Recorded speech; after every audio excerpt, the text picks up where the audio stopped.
One of the things I think that's like interesting, or maybe like a wrong starting point when people think about like fragmenting liquidity, is there's just like a blunt reality of like liquidity costs money. Liquidity fragmentation is an economic problem, right? Like people are gonna pay for liquidity, and they're not gonna like share the liquidity they paid for, right? They're gonna be like, I paid for this liquidity, I'm gonna monetize the liquidity. Why would I give it to you, right? And people are like, oh my God, they're like fragmenting the liquidity. They're like, you were free riding on the liquidity. Like maybe you are in the wrong and go pay for your own liquidity kind of thing. We'll solve the like ability to move nominal value between chains. Probably not in the way people necessarily wanted it to go. But if you want to move dollars between chains, you'll probably have like a pretty deep liquidity market to do that in the next 6 months.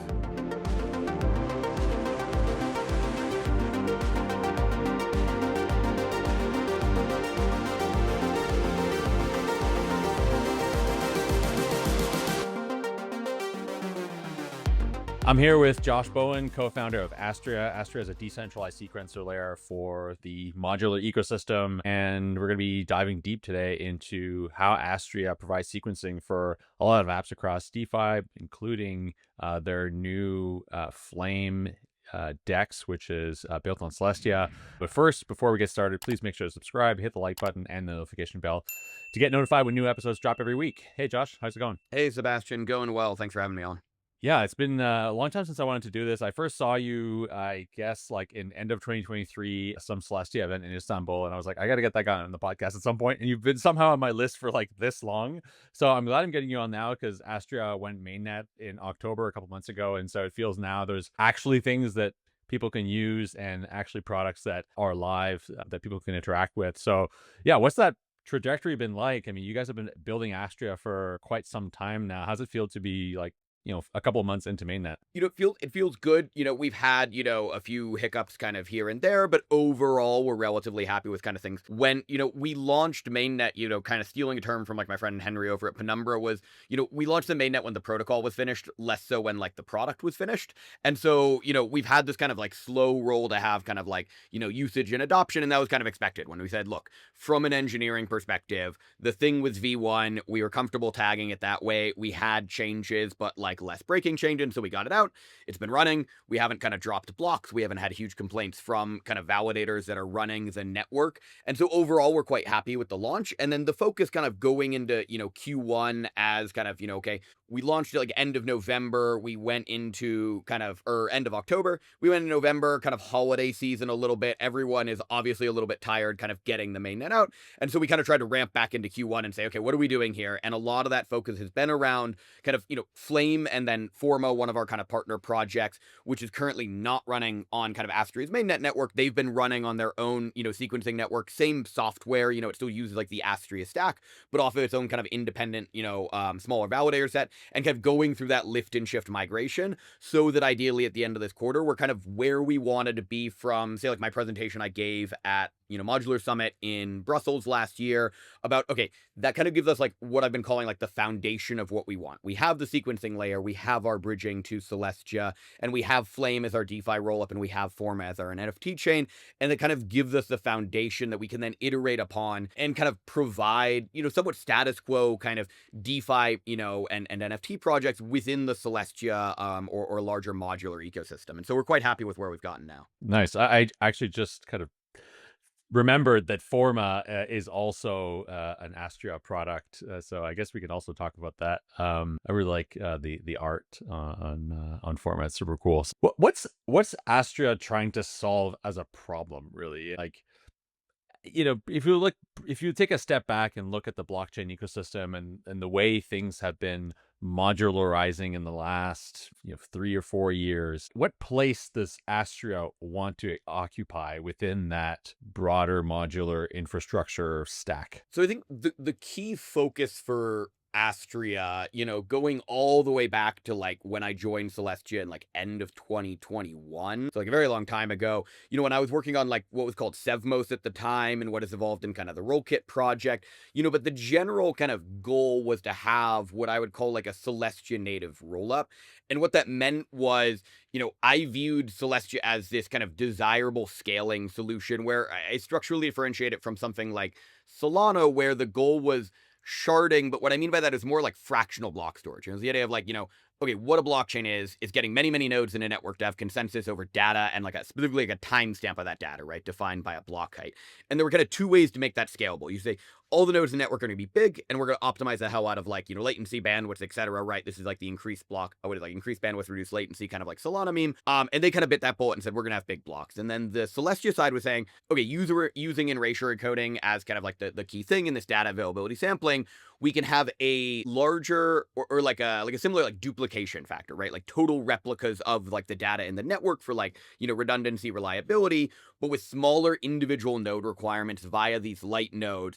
And so instead of having every node storing the whole thing and having to be a beefier node, you have a larger number of smaller nodes, which each have like a fractional store of the overall data. And so I viewed those as two kind of categories. And then to like a kind of Astria point evolving out of Sevmos, the goal was saying, I don't want Celestia to be constrained by Ethereum and say, oh, we're just going to use it as like what is now termed like an alt DA solution to Ethereum, because fundamentally from both like a technical and kind of a political view, I saw it as that would limit the potential of Celestia as this kind of alternative ecosystem if it said, well, it can kind of only run as fast as Ethereum's willing to keep up with it, but there's potential competitive pressures with kind of Ethereum. And so that has evolved into, Sevmos and Astria, as kind of like the kind of, logical successors there.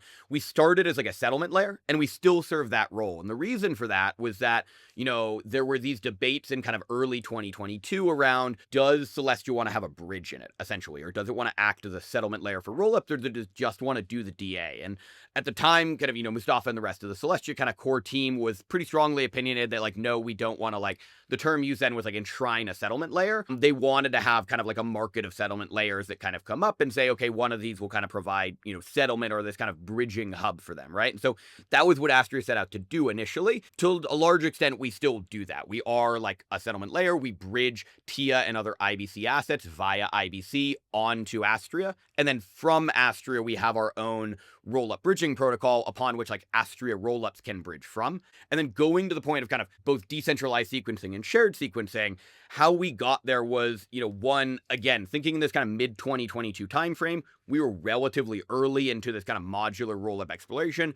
We had centralized sequencers, but they were not like, they're relatively recent, right? They were in the like order of like a year or two kind of out. And so the idea of all these centralized sequencers were decentralized was very much a still kind of consensus take. It just hadn't been finished implemented yet. And so we saw decentralized sequencing as important. And then the going to shared sequencing as like the kind of final piece here was from that kind of 2022 time market going down. We talked to a lot of validators in the kind of Cosmos and like interchain ecosystem. And they said, look, these long tail networks aren't really like cost effective for us to run validators for.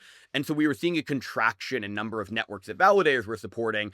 And so at that point we said, okay, if we want the rollups to be decentralized and we take the thesis there will be more rollups than like sovereign L1s, then we assume we have an even greater kind of long tail scaling problem here. So we need to have a system, a design that amortizes the cost of the decentralization across each of these rollups. So all of them can have decentralized sequencing, but you're not trimming this long tail very aggressively and having like a winner take all where only the large players can be decentralized. And so that's how we got to shared sequencing. And the term that would be most accurate from like a technical perspective of how Astria rolled for, because they would be based rollups of the Astria sequencing layer, which is also a settlement layer. I know that's kind of long-winded, but that is generally how we see it and kind of the products or the kind of value we're trying to provide in the modular ecosystem. In the last, I guess, 3 years that we've been talking about modularization and making blockchains more modular, Celestia's been live now for, I guess, probably about 2 years. I forget the exact mainnet date, but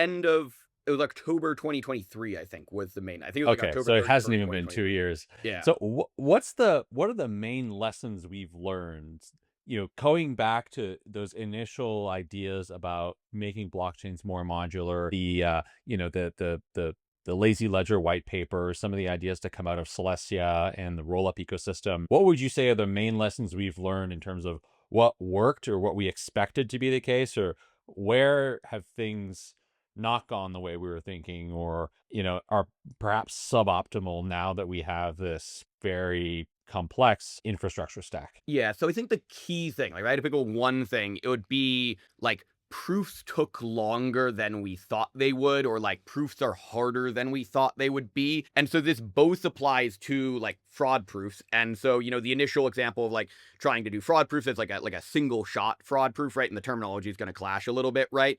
With like Optimism's first implementation, like that didn't work. And so they're like, all right, we have to do this interactive verification game that, Arbitrum had, right? But then getting that into like a fully permissionless setting with something like bold or like, I don't know what Optimism is currently calling it, like canon is like the term that I have in my head, but that's relatively outdated. So apologies to the Optimism folks. But getting this proper permissionless kind of interactive verification game, it was just like a hard problem. And when I was working on it a little bit at Celestia, it was starting to like become clear was a hard problem. And that's one of these things where, because it's this like economic game, like any kind of edge case can like compromise the security of like the system as a whole, and satisfying that like long tail of like kind of like security vulnerabilities, it's just like a fundamentally hard problem. I think both teams kind of like working on it are like, they're obviously like extremely competent teams. They're great teams. They're where I kind of learned all of the fundamentals about how rollups work come from, but that took them longer to do, and it was a harder problem to solve than maybe was thought in 2021. Same thing on, ZK or validity proofs, right? Both,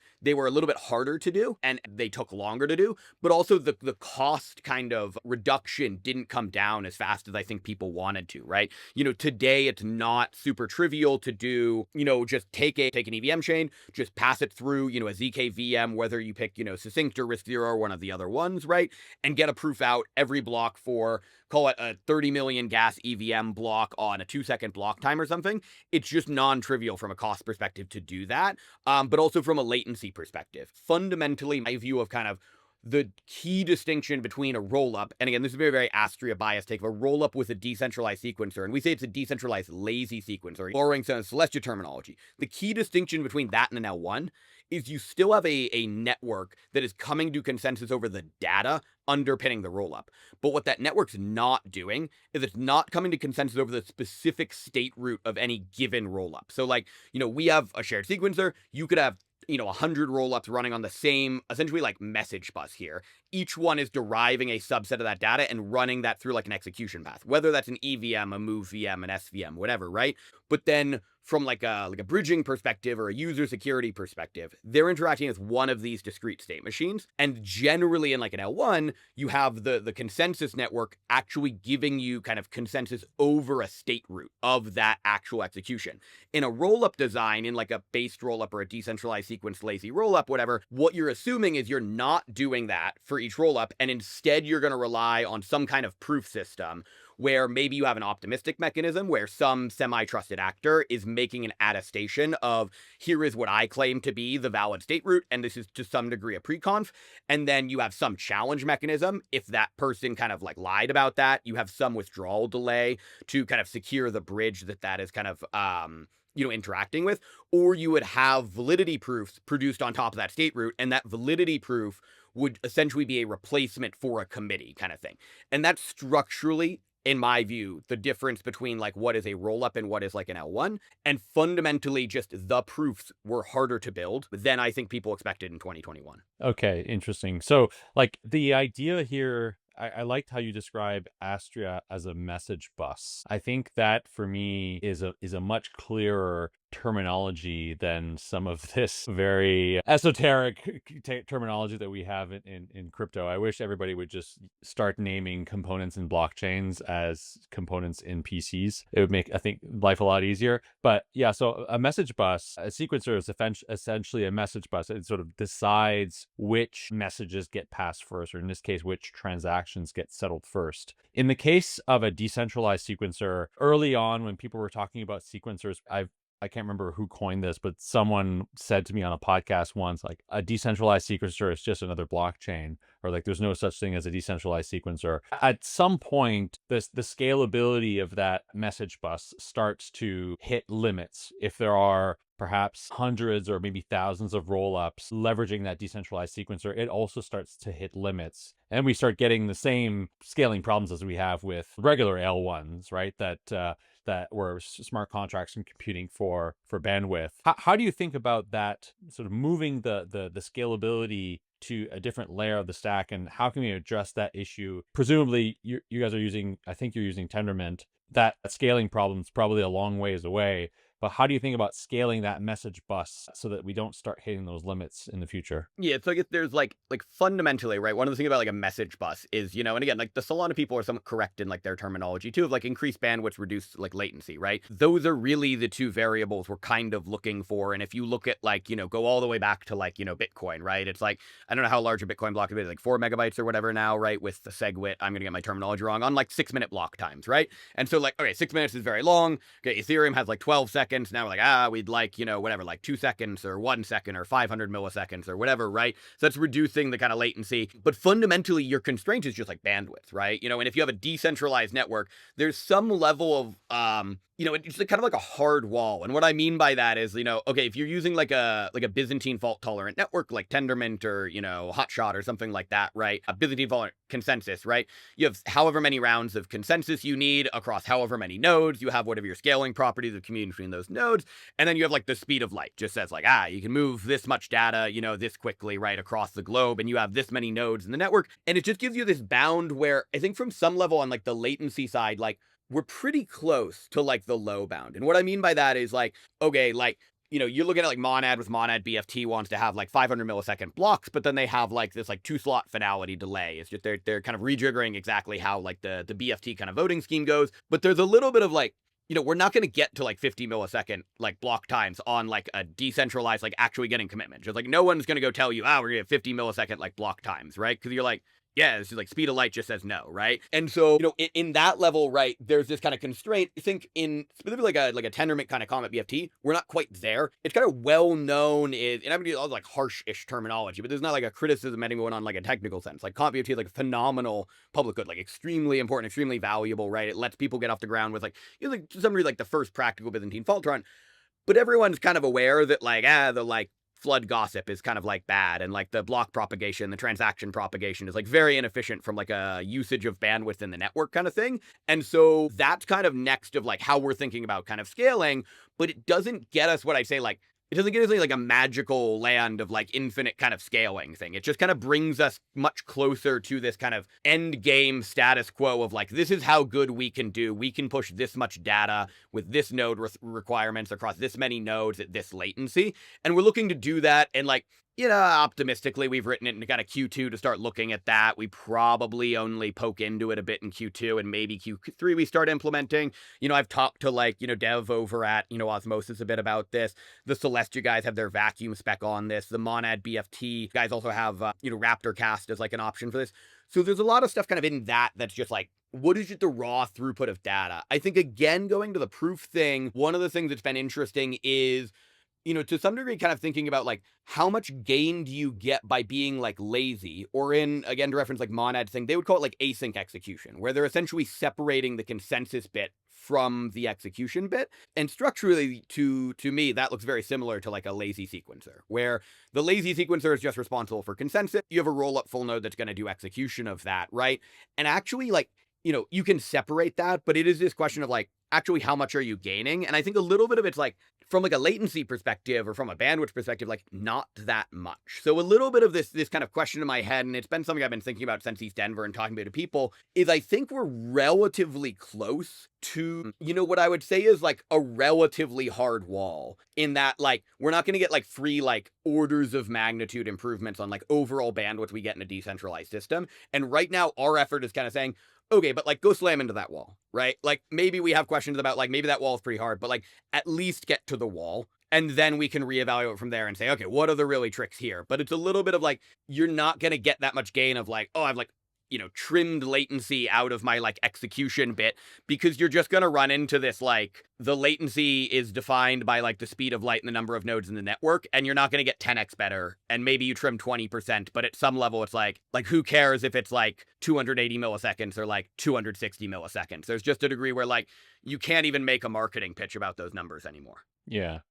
I wonder, you talked earlier about Cosmos chains, and the cost and overhead of running a validator network. How easy is it for existing Cosmos chains to move over to becoming an Astria rollup, and have some chains expressed an interest in that or done that already? How easy is it for for a Cosmos SDK chain to become an Astria chain. So we'll say it's like not like a batteries included thing. And what I mean by that is like how a roll up on Astria works is we have like this Comet BFT kind of network, and then it's like, okay, how does like a state machine? And so in a Comet BFT or like Cosmos chain, right, you have their own Comet BFT network and they communicate with the Cosmos SDK over like ABCI, right? Is like their interface boundary between the state machine and the consensus engine, right? We essentially separate this, but we have our own API. We just call it like the execution API, which is like a slightly overloaded with like ETH stuff, but we didn't want to call it an engine API. We didn't want to call it like ABCI, right? And it's our own kind of implementation there. And essentially what this does is it's just hey, we produce a block on the sequencing layer, and then we're just going to like send the data for its namespace. And we just say, okay, you are a node. We're just going to send the data, right? You can either, pull it, right? You can pull the data out of the network. We have like a WebSocket thing. We provide a sidecar component that is like this is a thing that knows how to read from Astria as well as Celestia. It has a concept of a soft commitment from Astria and a firm commitment from Celestia. And then it pushes that data assumed to a like trusted entity on like a local host kind of thing. It uses like a cloud native sidecar pattern. But what we haven't done is we actually haven't implemented what I would say is like the server side of that on the state machine for Cosmos SDK right now. We have implemented for Geth, and that is how Flame and Forma use it. And so it's not like, I think it's not that hard to get in Cosmos SDK, and that like, one of our engineers did like an implementation in like, I don't know, like 3 days or whatever. And it was like a thing that worked and produced blocks. It was obviously not something that you're like, I am going to go put $1 million or $1 billion on this and like ship it to prod, but it's not something we've prioritized because a little bit of our focus has been thinking about kind of how do we, I guess I'd say like, it's not just like battle test, but a little bit of like, okay, the criticisms we've got from like investors and a broader ecosystem around Astria is like, are you guys doing too many things? And like, there's a little bit of truth to that, right? Of the scope creep. But a little bit of our focus is saying, okay, we're going to make sure that like we have a pretty battle tested platform where instead of going and implementing all the possible frameworks so anyone can kind of migrate on, we're going to kind of acknowledge that like, there's 20 of us. That's both a large team and a small team. We don't fundamentally have the resources, and we haven't prioritized having an extremely large number of rollups that we can kind of provide customized help to. We're going to focus on making sure that our system works very, very well for a smaller number of rollups, with our current focus being Flame and Forma. And then we're going to say, once we have high confidence in that, we can kind of, go out to people and say, look, instead of having to have a somewhat kind of like vaporware-esque, like long-winded sales pitch of, again, similar to this kind of 2021 era, like roll-up thing of like, oh, we'll do this and then the proofs will be good. And then 3 years later, we're like, it was a little bit trickier problem. We're just going to say, look, we don't have to like tell you, we can show you. We can be like, this is how well Flame runs. This is how well Forma runs. Would you like to get structurally the same functionality out of this instead of kind of trying to be, more speculative in our kind of like presentation or sales pitch to people. So again, long-winded answer, but right now it's like if someone is like a high quality like technical team in like the Cosmos space and they wanted to kind of migrate to Astria, we think we could probably get them something that they would comfortably work on as a DevNet they could cleanly iterate from in easily under 2 weeks. And then it's maybe like, I don't know, call it a quarter worth of work to get something that is relatively confident, and then, audit time in there depending on who you want to go with and how you want to schedule. But it's not something where we're providing that kind of completely out of the box right now. And a little bit of that's because we don't want to essentially like bait someone in and say, hey, I'm going to go build on yours. And then they're going to realize we don't have enough resources to kind of support them to a degree at which they would kind of feel like they're getting a high quality kind of user experience or customer experience. Right. Since Celestia launched, we haven't seen a massive number of rollups deploy on Celestia. I'm not sure what the exact number is, but it's it's in the, I guess, like low double digits. And there's been some criticisms or some observations that Celestia is not generating that much revenue. What do you think of this kind of slow adoption, as I see it, of Celestia as a DA layer for rollups? What do you think needs to happen for Celestia adoption amongst developers to really increase and be able to compete with the likes of Solana and other really fast, high throughput monolithic chains. Yeah, so I think there's a couple components here, right? One is like the marketing thing. And again, this is gonna come across as like slightly a criticism, but I don't want it to be like overly like that. Like, I love Ekram, and Ekram is like a master of his field, and I think he is like appropriately respected. But there's a degree of like a lot of crypto is somewhat of like a similar game to like tech in that like at some level you do want to pre-sell your stuff, right? And you want to sell it as like you want to be ahead of the curve on the marketing before the product. And I think Ekram did like a masterful job of that. But what you got out of that is right. Like at the start of this podcast, you're like, oh, actually Celestia hasn't even been out for like 2 years, but your like gut feel was like, maybe it's like 2.5 trending on 3, right? And part of that is because That's the also just because like crypto moves at a speed that is right. beyond But human comprehension. But I also don't think you're necessarily like an outlier, right? I think a lot of people's kind of like default, like kind of subconscious mental model is Celestia has been like live longer than it actually has, right? And so there's like one side of that where there's a little bit of like kind of time dilation right here of it's actually hasn't been that long. Same thing when people are like, oh, you've been building Astria forever. And I'm like, like I was like ideating Astria in like mid 2022. First check was in like October. Like I had 4 guys in like February 2023. Like, okay, it's been like, we've had like 4 of us have had like a 2-year anniversary. And it's like, it's like, that's a long time, but like, it's a distributed system. It's an engineering problem. It's like scaling a team, whatever. Like, that's not that long. So there's a little bit of just like, people think things move a little bit faster than they can. And there's a degree of like, look, if you want to build a novel thing, it takes like some time. And I don't want to like excuse like, people were slow. To some degree, like Astria was late, right? Like one of the reasons we haven't seen a lot of things on Celestia is like Astria was late, right? We were trying to provide some core thing and we took longer to build the thing than we were expecting to for like just a variety of reasons. To the broader kind of like revenue question, I think, Mustafa had a good post on the forum week before last week. Again, time is like, an enigma here, on kind of like, okay, do we just increase the kind of like revenue numbers, right? Do we just like 10x the fees or whatever, right? Because right now, the fees are like trivial. Like we don't really like yeah, we have like a spreadsheet, but like, we don't really think about the cost of like writing like data to Celestia. Like we write data, we have various monitors, we make sure we're writing all the data to Celestia, but like, we're not really worried about like what's that costing us from like a balance sheet kind of perspective. On the one hand, that's good, right? On the other hand, there's this inversion with like Celestia of like that means they're not generating revenue if we're not thinking about as a customer the kind of cost we're paying there. And so they can kind of invert that, but it's also a question of I think looking at Solana right now, right, they're in the kind of depths of this like SIMD 228, right, like debate as like an ecosystem. And there's this question about like issuance and like, do you want a market rate issuance and et cetera, et cetera. And I don't know all the internals of it, right, but I know it's this kind of big debate on changing issuance. Just, yesterday I gave a presentation to the team, internally. And one of the things I was talking about is like, what are the things that generate revenue in crypto? And really it rounds out to, you have token issuance. You have, what would be called like Rev by like the Blockworks guys or like, the DBA guys like John Charbonneau, right? And that really means like you're gonna have like base fees and you have like priority fees. And they split out into like you have base fees, priority fees, and MEV tips. My general view is like, and this is how Celestia thinks about it. You wouldn't have priority fees if like you knew about MEV when you were making the network. It's just like, there's bidding for priority is like that's what MEV does, right? But you have base fees and priority fees. And if you look at that, your priority fees are going to be 98% of your like fee structure. So you have token issuance, you're going to have your rev, which is really priority fees / MEV.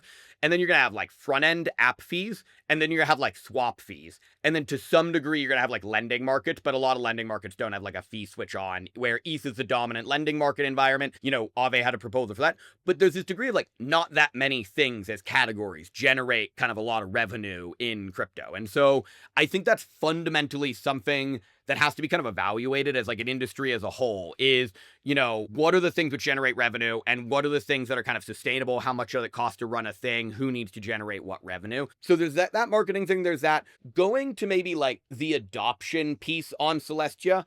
I think it's a little bit of a question of like, again, I come from like a cloud world and more of like an enterprise kind of software thing where it's a lot of kind of B2B sales thing. I think Celestia's done quite a good job of kind of courting folks like Conduit and like Caldera and these kind of like RAS ecosystems trying to launch a large number of rollups. But the thing that always sticks in my head, and so we launched a RAS very briefly and we decided not to like lean into it. We're like, all right, we made it work, but we're questionable about the economics. Is in cloud the thing that they said, and this is very out of date, like 7 years old or whatever, but it was said that like, 95% of all cloud spend is the top 1,000 companies on earth. And like the key thing is just in a lot of these markets, you're going to see a very power law thing. And then the difficulty in enterprise software markets with this power law thing is the long tail might not be profitable for you ever. And it's kind of this venture style betting on, well, maybe I'll lock in this guy and then they'll 1000x their revenue. And now they're one of my big customers. But when you're sourcing kind of enterprise customers, they have a lot of pricing power because they know, hey, I'm half your revenue, man. Like, and therefore they're going to bid down your margins. The classic example of this would be like Netflix and Amazon. Like Netflix pays whatever, like $2 billion a year or something to AWS, but like they're not paying the sticker price on any of that compute. They're paying like, 1/10, if that, of like sticker price on things. And so I think there's a little bit of like, we're seeing things be more revenue focused as an industry across the broad thing. I think that's something that we didn't really, as just like a broad industry, think too hard about for the last like 3 years or so, right? And now there's kind of this evaluation of like, all right, what is the actual strategy we're trying to take towards revenue? And I think it's a little bit of an open question. So I know, again, long-winded answer. I didn't really answer your root question. I'm not existentially concerned about it right now because to some degree, what we're doing at Astria, what we're doing with Flame, what we're doing with like Forma is, okay, other people can do other things. We have a kind of like confidence in what we're doing. If Celestia rates go up, then like we'll be okay with like Celestia higher rates. Again, we can cover that cost. If Celestia's rates stay the same, then like that's also fine for us. From a broader ecosystem, I do think there's an open question going to one of your earlier things of like, what didn't play out about Modular, what didn't play out about like rollups. I think right now there's a question of like, how power law is this, right? To some degree, right? If you think about, when you see people say, oh, I compare Solana versus ETH on DEX volume or revenue or whatever, people often say, oh, did you include all the rollups? But you don't have to include all the rollups. You have to include like 3 or 4 rollups. And then all the others are kind of like a rounding error here, right? And there's a question of like, how power law is this going to be? Who's going to compete with Base to some degree, right? Like from like a funding perspective, right? You can look at like Monad as like this largest funding and they raised like 225 million. And like, I think they're doing great work. They're building a lot of innovative thing, but like Coinbase doesn't give a shit about $225 million. Like that, they're like, we'll burn that like every quarter if they think Base is like a big long-term play kind of thing. And no one else has that level of firepower from just an ability to fund a thing. And so I think that's the existential question as industry is how power law are these networks going to be? And then who's going to have the actual war chest to, if people say this is going to be big, but it's going to be classic business market where there's going to be a big winner, a number 2 that might be half the size or 70% of the size of number 1, a middling third, and everyone outside of top 3 might as well not exist. If we see that, we're going to see a very, very different market environment than, we'll have 10,000 rollups, because maybe it's great to have 10,000 rollups and maybe the more decentralized ethos of, sovereignty and whatever. But if people are thinking about revenue, then we might actually see a lot more business style dynamics where it's going to be power law. Yeah, I tend to think that there's going to be a lot of consolidation in the next couple of years, and that there will be, a handful of chains, if not maybe ecosystems that capture the majority of the users, that capture the majority of the liquidity. It just makes sense, right? If you look at things like aggregation theory, that No, I'm a huge Ben Thompson guy. Ben Thompson. Ben Thompson. Yeah. Structure, right? His name was escaping me. Aggregation theory, I think, also applies to crypto. I think right now the ecosystem is still very nascent and we haven't seen a lot of that, but it's going to happen. I mean, it is happening a little bit with the liquidity, right? A lot of liquidity is being kind of captured in Bitcoin, captured in the top assets. And there are dynamics at play that make it such that it's, because there's VC funding for a lot of chains, it's possible to get your chain off the ground. But once that VC capital kind of runs out, we see a lot of those chains become zombies and not really amount to anything. Over the next couple of years, I think that's going to play out in a more substantial way. Which brings me to my next question, which is about, liquidity fragmentation. How do you see that playing out, and what indications do we have that fragmentation is getting better, or that we have like less fragmentation, if any? And now that we have this pretty, mature stack of modular components for blockchains that allow us to scale, do we look back and say, okay, like scalability of solve, but okay, we have like all this fragmented liquidity, or are there actually solutions to this problem? So I think one of the things that I've been thinking about this a lot, right? And I can go down many, many tangents, but I'll try to keep this somewhat kind of terse, as much as I can. One of the things I think that's like interesting, or maybe like a wrong starting point when people think about like fragmenting liquidity, is there's just like a blunt reality of like liquidity costs money. There's just like an opportunity cost of like liquidity. And so a lot of people are like, oh my God, you're fragmenting the liquidity. And you're just like, well, like, no one has like a free right to your liquidity. Like I think, like disclosure investor, whatever, but like I think the Sorella guys are doing this thing where they're like, there's this weird thing in ETH where like in like the MEV stack, there's like people that are LPing, and then like people that have like order flow, like Uniswap and like MetaMask and like whatever, and like they sell order flow to like the builders, and then the builders, arb the like LPs, and then they send most of their profits, over to the block proposers, which get it. And there's this weird like, why are these all different parties kind of thing? A little bit it's like path dependent. It's just like there just is a bunch of liquidity in like ETH USDC pools on like ETH mainnet, and like when we think about it at like Astria, and we're like, oh, I'm gonna go like bootstrap liquidity on Flame. There's a degree of like, right, I'm the guy who made the chain. I'm the guy who like, has the like MEV infrastructure. I'm the guy who like deployed the uni contracts, like set up the order flows on like our front end. But I'm also the guy like going in like incentivizing liquidity beyond the chain. And so like I see all the parts of this. And so there's a reality that like liquidity costs money, and like the person who's going to have like the most liquidity is like at some level just like the person who can monetize the liquidity best. And so like again, we think like power law thing. And so there's a little bit of, and I think this is like common across like a lot of different areas in crypto, where like people look at like a snapshot in time and they're like, oh, I'm going to like, kind of like over like extend based on like, what I saw at a snapshot in time. And you're like, there was a very strange, like non-repeatable past dependence. Like the greatest one would be like you can't do like a new proof of work chain, right? Like you can't reproduce Bitcoin because like Bitcoin started mining when like no one knew what the hell this was. There was no thesis that this was going to be like a big thing worth like $1 trillion or whatever. So like it was a pretty slow trickle of kind of like, people coming in, discovering Bitcoin, doing mining. If you launch like a proof of work chain today that anyone has any thesis is like going to work or be desirable, like immediately, right, people will be stacking, it'll be like complete power law, and people will just like mine the hell out of it, and like, any kind of layman will have like no chance at doing anything, right? And so similar things, there's like, just because the state of it was like, hey, I'm a guy who has like order flow and I don't have to pay for liquidity because it just kind of sits there on ETH because it just has forever. When you're starting again, you're like, no, you don't get that deal. You have to go buy your liquidity. And liquidity costs what money. And so you have to go monetize that liquidity. And so then we look at fragmentation, there's kind of this view of like, oh my God, those people are fragmenting liquidity. And like from like a liquidity provider perspective or like an efficient market thing, you're like, well, maybe that guy just has like a better thesis on like how to spend the liquidity kind of thing. And there's this trade-off of, users might say, oh, but I'd prefer all the liquidity to be like in this one spot and that would be better for me. And you're like, yeah, sure. But like when we think about standards, right? There's like the XKCD meme people linked a lot at like East Denver. The way you like get a standard is through dominance, right? It's not through like, you can have like your cabal, coordination, EU, whatever. But generally how you get a standard is like one person just wins so hard, everyone else is like, I'm going to stop bothering to even play that game, right?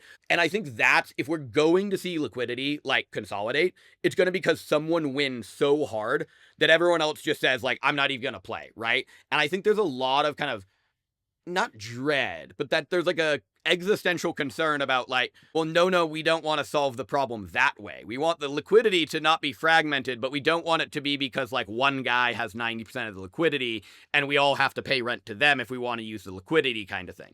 So I think there's a little bit of this maybe disconnect between like the blunt reality of how these systems work in like an efficient market versus what is maybe some optimal desired user kind of how the world works thing. Okay.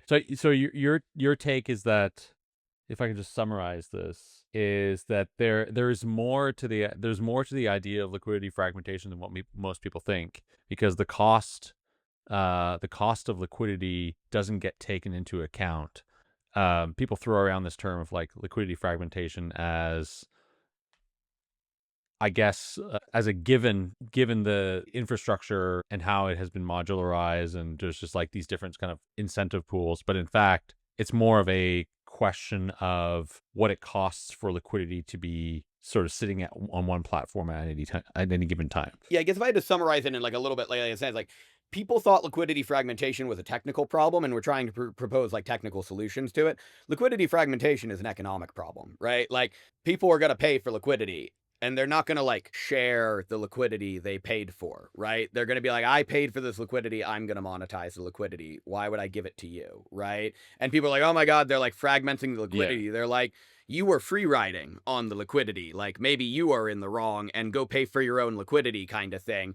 And then I do think there are technical improvements, right? I think bridging has gotten a lot better. I think the interoperability has gotten a lot better, but there's also this, again, uncomfortable thing, and the decentralization maxi is going to be mad about this. But like, in my view, the moment we had both ETH as a dominant ecosystem and Solana as a dominant ecosystem, and it was very obvious that like neither of their coins was going to be like the dominant coin on the other one, right? It's like you're not going to have like like ETH is not going to be like the dominant coin on Sol or whatever, right? So now you have two assets, right, of size, which each have their own ecosystem. Immediately, that meant the standard asset for all of the things between those ecosystems was the dollar. And like, that's just how the world works, because again, money has a network effect. And look, man, like, China's not beating the dollar in like international markets. Like, I'm sorry, but your blockchain is probably not going to beat the dollar in international markets. Like, people are going to transact in the dollar as their like intermediary ecosystem asset. And so I think we'll see liquidity fragmentation in like a ability to move like nominal value between ecosystems will be resolved, but it will not be resolved in a way that is satisfying to the decentralization maxis, right? It will be this, hey, I want to move $1 million. Well, there's a lot of like dollars in this system. There is an intent RFQ order book, whatever, cross bridge that is willing to take whatever collateral on this side and give it to you on other venue, and they are going to rebalance either using USDC CCTP or, you know, whatever, like a layer 0, tether 0, whatever thing. Or if you see, you know, all the stable coins that we're going to see come out like this year that are yield bearing, they're going to have some cross chain rebalancing redemption mechanism, and you're just going to have a bunch of solvers who are just going to be like, I just calculated my risk-adjusted spread I have to take on dollars across chain, and that's how you're going to move a lot of money across chains. And people are like, oh my god, centralizing. Like, yeah. But like, that's going to give you a lot of efficiency in moving nominal amounts of capital between ecosystems. But then within a given, you know, application or chain or ecosystem, you know, you're going to be like, look, we can move all the dollars around. But then if you want liquidity in your DEX or whatever, right, you're just going to have to pay for that. And you're just going to have to pay a relatively competitive market rate. And again, a little bit of you is like, that's a good thing. Like, as you know, it's like there's this like very Peter Thiel thing, right? He's like, you know, his competition is for losers or whatever. He's like, you don't want to be in a competitive market. As a user, you want a competitive market because you have products. But as a builder, competition sucks because your just margins are getting destroyed. And that's a little bit of the phase I see crypto in, where like, you know, for a long time, USDC Circle, whatever, has gotten like functionally all the yield on their like USDC, right? And like we saw like Noble Dollar come out like yesterday, right? And I like love the Noble team, right? And we're gonna see like in the next 6 months, like a bunch of stables, and they're all gonna give you like, I don't know, like 4% or whatever, like T-bill minus, you know, whatever, 10, 20, 30 bips or whatever. And so Circle's just gonna be like, I guess our margins are just gonna go down by 4% annually in like a 6-month window. And that's gonna suck for Circle. But it's going to be great for everyone else because now your dollars are more yield bearing, right? And so that's my broad thesis. Again, to the Interops, like, we'll solve the like ability to move nominal value between chains. Probably not in the way people necessarily wanted it to go. But if you want to move dollars between chains, you'll probably have like a pretty deep liquidity market to do that in the next 6 months. Yeah. So let's talk about Flame a little bit and some of the stuff you guys are doing on the DeFi side. Yeah. So what we kind of do with Flame is a little bit of like kind of similar to a lot of your questions here, right? I think there's a lot of questions around like what generates revenue in crypto. You know, the question that's been stuck in my head forever. Like, I remember being asked this on a panel at like 2022 when I was still at like Celestia or something. And it was like, you know, where is value going to accrue in the modular stack? And like, it was literally those words were asked on like panels like constantly, right? And I think there's still like an open question, right? Is DA a commodity? Is DA not a commodity? Is settlement layers where the value accrues? Is it at execution? Is it at the app layer? Is it the protocol of the app? Or is it at like the front end of the app? Again, aggregation theory. A little bit of Flame is us cheating. And what I mean by that is I'm just saying, look, I don't know how to answer that question a priori. So I'm going to vertically integrate a bit, and I'm going to make sure I have exposure to the whole stack, right? And so we said, fine, we'll build a settlement layer. It'll also be a sequencing layer. We'll also have our own rollup on top of it. We'll deploy our own UniV kind of like clone on top of it, right? I don't call it like a fork because like we very, very intentionally did not touch it. Like, thank you, Uniswap. They made a great protocol. I did not want to touch that code. It's great as is, right? And then we were like run a front end on top of it. And then we're also, you know, super happy to be working with like the Morpho team, and we're going to have like a Morpho deployment.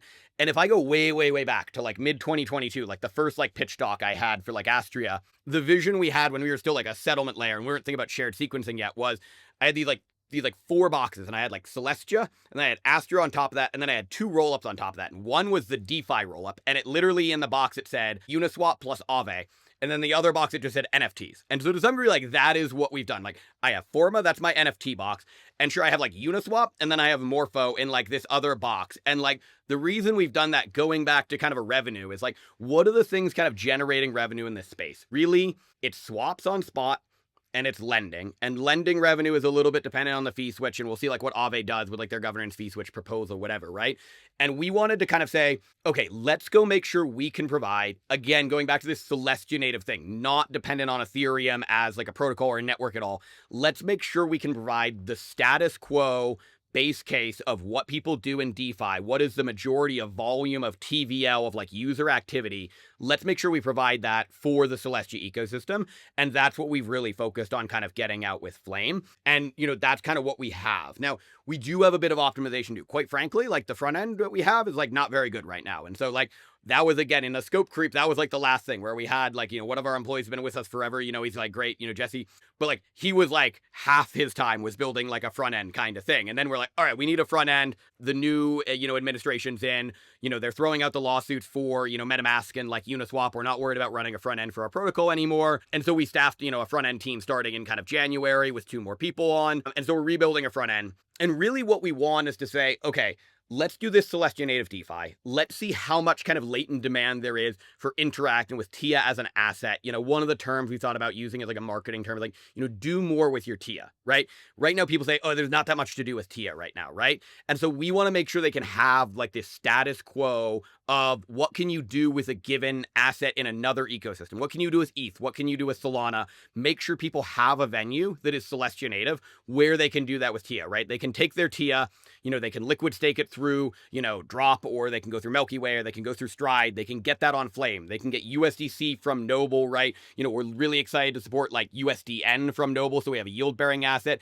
And then we provide, you know, liquidity. We have a bunch of TIA liquidity right now, right? You know, one of the big things is like, you know, we're not like a marketing focused company that we're working on kind of in Q2 a bit, but we have, you know, something like $9 million of like TVL in an AMM. If you go swap 10,000 through you know, TIA to USDC through Flame right now, you're gonna get very competitive rates with Coinbase on the same thing, right? You know, it's depending, it's marginally worse. The pools need to be arbed a little bit better. We're working on having kind of, you know, top of block like arbitrage lane, and then we're gonna start working out, you know, attracting searchers in the next couple of weeks here so that we have these more efficiently arbed and thus accurately priced pools. But really fundamentally, we're trying to provide a competitive swap environment for that. And then, you know, we build on top of Skip Connect's Oracle. We really, you know, love the Skip team, and we think they did great work with that. That's going to be a price feed we feed into like Morpho, and all of that will be represented in this kind of like, you know, super app kind of like front end for Flame. And really, we would just want to make sure we are providing at minimum the status quo of what is kind of the standard DeFi tools of spot and lending in the Celestia native way. And that's what we're kind of doing with Flame. Very cool. And do you want to talk a little bit about the NFTs? Yeah, so I'll note, like, Forma is not like us. Like, we work very, very closely with, like, Forma, but it is, like, Okay. technically, like, you know, a different team. I think the biggest thing, right, you know, that Forma's done really well is they're not, how to word this, right? So, like, I did a lot of, like, NFT stuff on Solana in 2021, and that was this very 10,000 PFP, very meme coin-esque, right? The meme coin had a lot of, like, similarities, but it was gambling, right? Forma's done the opposite, right? They're really, you know, I really respect, they're, like, very artist-forward. Like, they have, like, noted, like, name brand, known artists. Like, I've talked to people who are like, oh, I know that person in not a crypto context. Like, I like that artist. And I'm like, yeah, they issued an NFT collection. So I think they've made, like, legitimately a lot of really, really good art. And I think not kind of sacrificing that principle, right? Not leaning into the, you know, overly speculative, excessive kind of gambling thing is done great, right? We have the Mammoth collection, right? You know, any kind of given like, you know, ecosystem wants to have this kind of flagship kind of NFT collection. We see the Mammoth. We love the Mammoth. We think that's been kind of a great thing for the ecosystem to kind of have, again, in this like very Celestia native fashion, right? Okay, we have this kind of stack that goes to Celestia. It's not half over in Ethereum or like half over in another Cosmos chain, right? It's just this Celestia native stack. And so again, I am Yeah. not the Forma guys. I don't want to like overly speak for them, but it's also been really, really exciting to work with them as the first kind of customer of Astria and being able to kind of build something out and kind of getting this kind of, you know, arm's length, you know, working with them to learn how can Astria kind of provide them a chain that is good for them to use, that allows them to do what they want to do with this kind of art-focused NFT chain. Cool. Well, Josh, Thanks for coming on. I mean, this has been a really fascinating discussion. Learned a ton about Astria, but also just sequencing in general and how to be sort of thinking about the role of sequencing in the space. Anything else you want to share before we wrap up? No, I mean, I think, my kind of like chill here would be like, I encourage people to go try out Flame, it's flame.astria.org. We think we have, what is a relatively compelling product. The front end will get better in the coming weeks, but we're more, we're very excited to have people kind of like start kicking the tires and being able to do a little bit more with their TIA than they can today. Yeah, I'm excited to do more with my TIA. I'm currently liquid staking, but I'd love to be able to do more, as I'll definitely give it a shot as well. Thanks for coming. Thanks so much for having me on.